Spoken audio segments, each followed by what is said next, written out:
লাগারে লাগা ধান লাগা, লাগারে লাগা ধান লাগা, মানে এই ডায়লগটা বাংলাদেশে ভাইরাল। আর এই ভাইরাল ডায়লগের যিনি স্রষ্টা, যুবদলের এই মুহূর্তে আইকনিক নেতা নয়ন। মাগুরা 2 আসন থেকে মনোনয়ন চেয়েছিলেন কিন্তু তিনি পাননি। কেন আসলে এত ভাইরাল নেতা নয়নকে মনোনয়ন দেওয়া হলো না? আরেকজন আছে, নিশ্চয়ই হাত তুলা বুঝতে পারছেন, উনি হচ্ছে নারায়ণগঞ্জের আরেকজন কিং। একসময় যুবদলের ছাত্রদলের খুব বড় একজন নেতা ছিলেন, আওয়ামী লীগ সরকারের সময় দীর্ঘদিন কারাবরণ করেছেন, এরপর সরকার পতনের পর মুক্তিও পেয়েছেন। নারায়ণগঞ্জ আসনের জাকির। তো এই দুইজন আমরা মোটামুটি সবাই ধরে নিয়েছিলাম যে এই দুইজনকে মনোনয়ন দেওয়া হবে, কিন্তু প্রশ্ন হচ্ছে কেন আসলে এই দুইজনকে মনোনয়ন দেওয়া হলো না।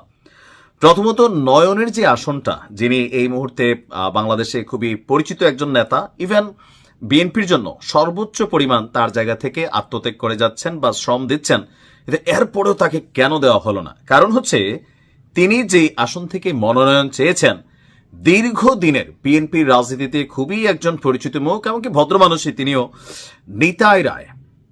তিনি আবার ওই একই আসন থেকে মনোনয়ন চেয়েছেন। যেহেতু নয়ন আপনার এই 2024-এর আগে ওনাকে মানুষ এতটা ভালো করে কিন্তু চিনত না, প্লাস ওনার যে অ্যাক্টিভিটিসগুলা পজিটিভ নেগেটিভ অনেক কিছুই আছে, তারপরেও রাজনীতির ইতিহাসে বা বিএনপির রাজনৈতিক পরিমণ্ডলে নিতাই রায় নয়নের চেয়ে খুবই প্রভাবশালী। ইভেন বিএনপি যেই সিস্টেমে মনোনয়ন দিয়েছে, যে উইনিং ক্যান্ডিডেট প্লাস যারা দীর্ঘদিন দলের জন্য আত্মত্যাগ করেছেন, কারাবরণ করেছেন, শ্রম দিয়েছেন, সেই সকল ক্রাইটেরিয়া বিবেচনা করেই কিন্তু আপনার যুবদল নেতা নয়নের বদলে নিতাই রায়কে বিএনপি এক্ষেত্রে চয়েস করেছেন। ইভেন নিতাই রায়ের যথেষ্ট বয়স হয়ে গেছে, প্রায় 70 ঊর্ধ্ব। এই নেতার জন্য এইবারই সম্ভবত হায়াত মৌতের কথা চিন্তা করলে এটাই লাস্ট চান্স। কারণ এরপরে আমরা যদি বাংলাদেশের রাজনৈতিক ইতিহাস দেখি, যে একদল টানা 2 বার জোরপূর্বক ছাড়া ক্ষমতায় থাকে না। তো সেই ক্ষেত্রে আবার কখনো বিএনপি ক্ষমতায় আসতে গেলে আমরা ধরেই নিলাম যে আবার 10 বছর লেগে যাবে। তো নিতাই রায়ের মতন বৃদ্ধ মানুষ, তার বয়স হয়ে যাবে 80-85, সো এই ক্ষেত্রে তার আর চান্স নেই। কিন্তু আগামীবার এই একই আসন থেকে, মাগুরা 2 থেকে, যেখান থেকে নয়ন মনোনয়ন চেয়েছেন, সেই একই আসনে নয়নকে দেওয়া হবে। আসলে বিষয়টা হচ্ছে এমনই যে বিএনপি একই জায়গায় যেহেতু একাধিক ক্যান্ডিডেট প্লাস সবাই হেভিওয়েট প্রার্থী, তো সেই ক্ষেত্রে এই পলিসিটা নিয়েছেন। আর বাকি আছে জাকির খান। দেখেন, জাকির খান সোশ্যাল মিডিয়াতে ভাইরাল, এলাকাতে তার যথেষ্ট প্রভাব প্রতিপত্তি আছে, কিন্তু ওনার বেশ কিছু নেগেটিভ দিকও আছে।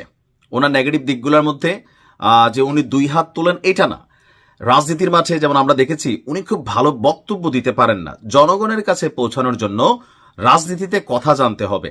আবার দীর্ঘদিন যাবৎ আওয়ামী লীগ সরকারের আমলে কারাবরণ করায় কেউ কেউ বলছেন তার উপর অনেক টর্চার হয়েছে, কেউ কেউ বলছেন মানসিকভাবে নির্যাতিত হয়েছেন।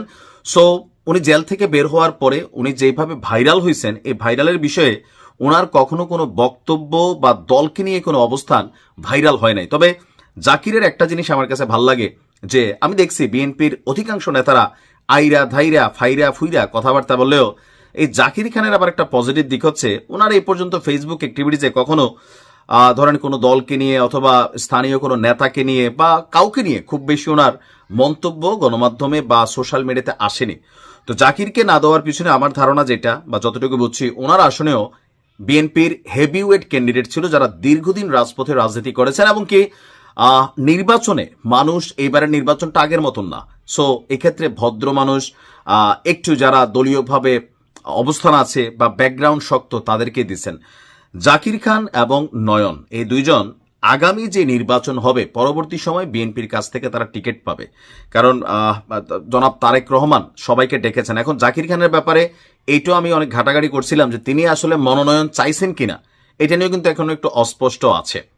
বাট যতটুকু জানছি যে উনি মনোনয়ন চান নাই, আর যদি চাইতেনও তাকে দেওয়া হতো না। কারণ হচ্ছে আগামী সময়ের জন্য তাদেরকে রিজার্ভে রাখা হয়েছে, যে পরবর্তী সময় বিএনপি তাদের রাজনীতিতে এই ক্যারেক্টারগুলো আরেকটু পরিচ্ছন্ন হয়ে আরেকটু হেভি ওয়েট হয়ে যেন সামনে আসে। তো যাই হোক, এটার নামই রাজনীতি। কারণ আসন 300, মেম্বার 300 হবে, এর বেশি হবে না। কেউ পাবে, কেউ পাবে না। তবে বিএনপির নেতাকর্মীরা বেশ কিছু জায়গায় যে ধরনের ঘটনা ঘটাচ্ছেন সেগুলো থেকে বিরত থাকতে হবে। মানুষ কিন্তু বিগড়াই যাবে, এটা খেয়াল রাখতে হবে। ভালো থাকুন। ভিডিওটি সকলে লাইক শেয়ার দিতে বলবেন না। এরকম আর নিত্য নতুন ভিডিও পেতে চাইলে অবশ্যই আমাদের চ্যানেলটিকে সাবস্ক্রাইব করতে বলবেন না।